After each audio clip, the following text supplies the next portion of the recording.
Halo warga Konoha sekalian, selamat datang kembali di channel Reagnostik. Beberapa hari yang lalu sahabat saya merequest video gitu. Jadi kira-kira pertanyaannya seperti ini. Apakah agama itu sangat cocok dengan sistem monarki? Kenapa agama itu sangat cocok dengan sistem monarki? Jadi sebagai bocoran ya, sebelum saya jelaskan apa hubungan monarki dengan agama itu, kenapa ini sangat sinkron gitu. Sebelum saya jelaskan, saya akan memberikan bocoran. Agama itu seperti pedang bermata dua, bisa untuk hal yang baik dan bisa juga untuk hal yang kurang baik. Bagaimana penjelasan saya akan menjelaskan sebentar lagi. Alasan kenapa agama itu sangat ampuh dalam mengontrol manusia adalah karena dalam agama itu ada doktrin, dogma, ada surga dan neraka. Jadi kalau seorang raja misalnya mengontrol manusia itu bisa memanfaatkan agama dengan apa? Dengan surga neraka gitu. Ditakut-takutin aja. Oh itu manusianya. Dikit aja ditakut-takutin gitu dengan neraka. Maka manusianya akan nurut. Begitu juga dengan sistem pemerintahan monarki gitu. Jadi kenapa monarki ini sangat cocok dengan agama? Karena kekuasaan berada pada satu tampuk atau satu orang gitu. Beda dengan sistem demokrasi dan lain sebagainya. Tapi ada beberapa monarki atau negara sistem monarki yang menerapkan agama ini untuk memperoleh kekuasaannya. Dari sejarah monarki yang menggunakan agama atau agama untuk alat kekuasaannya itu hanya satu kerajaan atau monarki yang paling familiar di dunia, yaitu monarki Prancis. Revolusi Prancis dipimpin oleh Napoleon Bonaparte gitu. Kenapa revolusi ini meledak gitu, meletus gitu? Apa pemicunya? Pemicunya adalah karena seorang raja Prancis bernama Raja Louis mengatakan, kepala saya ini adalah kepala Tuhan. Jadi kalau Anda memotong kepala saya, itu artinya Anda memotong kepala Tuhan. Jadi masyarakat Prancis saat itu penasaran, masa iya kepala raja itu adalah kepala Tuhan? Yuk kita coba ini penggal gitu.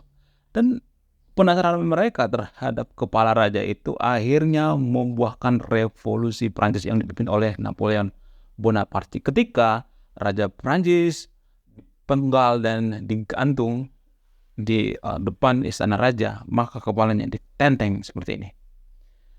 Itu artinya bahwa raja itu bukan jelmaan daripada Tuhan, kepalanya bisa dipotong. Dan saat itulah lahirnya paham-paham seperti nasionalisme, liberalisme, demokrasi dan lain sebagainya. Dan ini seperti efek domino gitu sampai ke Indonesia juga efeknya. Apa efeknya kepada Indonesia? Indonesia menganut sistem paham demokrasi. Karena apa? Karena revolusi Prancis ini. Bahkan menurut Karl Marx, Prancis ini adalah negara yang lain daripada yang lain. Kenapa? Karena dia memantik memicu gitu. Jadi feodalisme yang ada di Indonesia, kenapa hal ini susah dihilangkan? Karena tidak ada kejadian-kejadian seperti yang di Prancis. Dulu juga Prancis menganut sistem feodal gitu. Feodal ini seperti penyakit ya, menjangkit terus akan menularkan dari keturunan ke keturunan lainnya, sama seperti di Indonesia seperti sekarang ini. Kenapa terjadi feodalisme di Indonesia? Bahkan dalam partai juga kita menganut sistem feodal.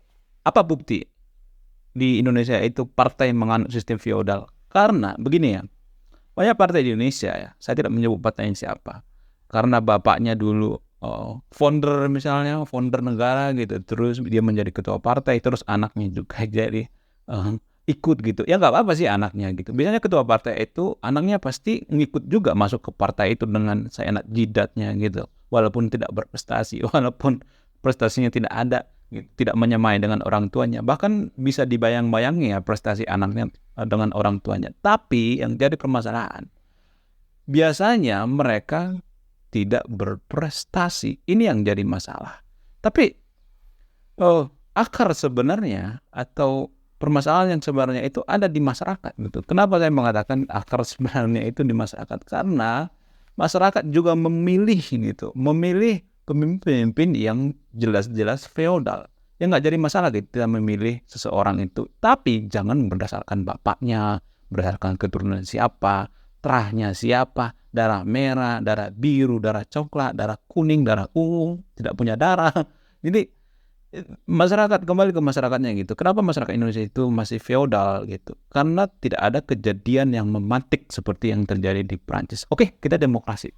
Sekarang kita demokrasi, tapi pada pelaksanaannya tubuh kita yang demokrasi, tapi otak kita masih feodal. Iya benar, saya tidak bohong. Banyak praktek-praktek feodal di masyarakat.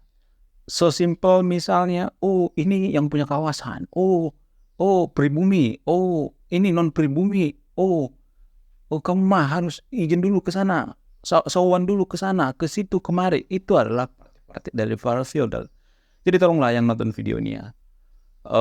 Feodal itu sangat menyiksa ya. Sistem feodal itu sangat menyiksa. Kalau kita belum siap jadi negara demokrasi, jangan kita paksakan gitu.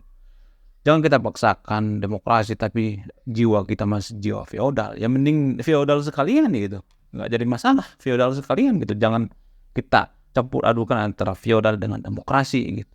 Oh anaknya di partai ini nih gitu. Ini anaknya ketua ini nih. Oh kamu nggak tahu bapak saya polisi. Kamu nggak tahu bapak saya mayor. Itu adalah faktor atau bentuk-bentuk daripada feodalisme. Oke, terima kasih sudah menyimak dan memahami video ini. Sampai bisa tutup video ini, saya akan memberikan salah satu pesan moral. Pesan moralnya adalah biasanya negara yang mencampur adukan antara sistem feodalisme dengan sistem demokrasi sangat susah majunya. Saya Ray Agnostik, salam rasional.